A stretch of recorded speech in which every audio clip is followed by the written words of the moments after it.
Responsibility of finder of goods. A person who finds the goods belonging to one another and takes him into his custody is said to the same responsibility as a bailey. यहाँ पर अगर कोई person किसी goods को find out करता है या belonging उसको मिलती है किसी और पर्सन की, तो यहाँ पर उसकी रिस्पॉन्सिबिलिटी एज अ बेली होगी. Now we will see section 72.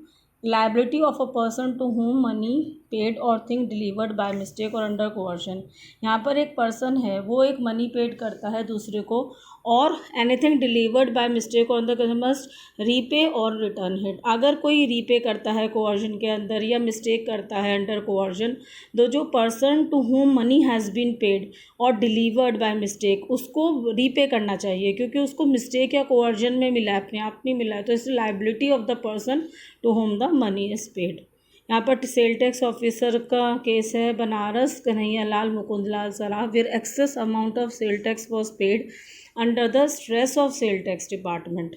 यहाँ पर जो पर्सन होता है वो सेल्स टैक्स ऑफिस में जाता है और एक्सेस अमाउंट ऑफ टैक्स पे कर देता है. क्यों पे कर देता है? क्योंकि वो बहुत स्ट्रेस में था सेल्स टैक्स डिपार्टमेंट के.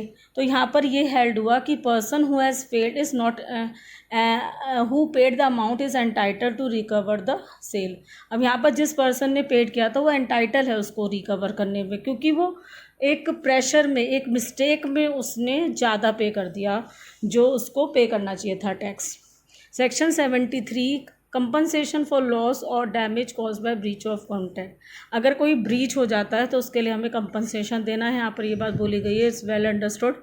लॉस और damage cause by breach of contract, इसके लिए हमें कंपनसेशन देना होगा.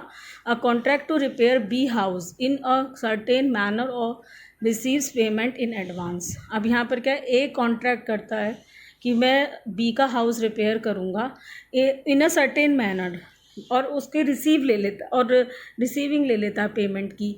ए repairs the house but not according to the contract of B. मतलब जैसे वो बी के साथ कॉन्ट्रैक्ट में कहता है, बी उसको बताता है कि देखो मेरा हाउस आपको इस तरह से रिपेयर कराना है या इस तरह से करना है, बट ए अपने अकॉर्डिंग कर देता है. तो यहाँ पर जो बी है वो एंटाइटल है रिकवर करने के लिए कॉस्ट ऑफ रिपेयर्स. बी है a contract to buy B, A contracts to buy B ships for 60,000 rupees but breaks his promise. यहाँ पर ए कॉन्ट्रैक्ट करता है बी से कि वो उसकी शिप खरीदेगा 60,000 रुपीज़ में, बट बाद में वो उसकी प्रॉमिस को ब्रेक कर देता था. तो यहाँ पर क्या हुआ, A must pay to B by way of compensation. यहाँ पर ए लायबल होगा बी को पे करने के लिए compensation. Now comes the section 74. Compensation for breach of contract where penalty stipulated.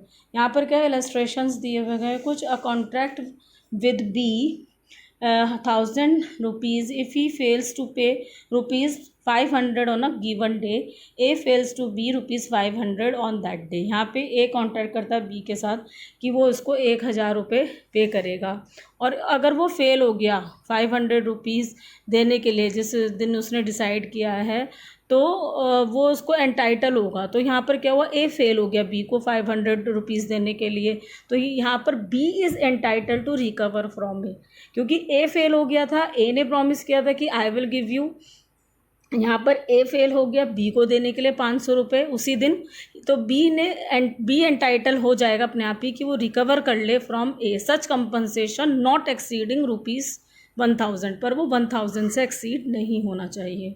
Section 75. Party rightfully rescinding contract entitled to compensation. जो जहाँ पार्टी खुद राइटफुली रिस्कंड करती है किसी कॉन्ट्रैक्ट को, वो एंटाइटल हैं कंपनसेशन लेने के लिए.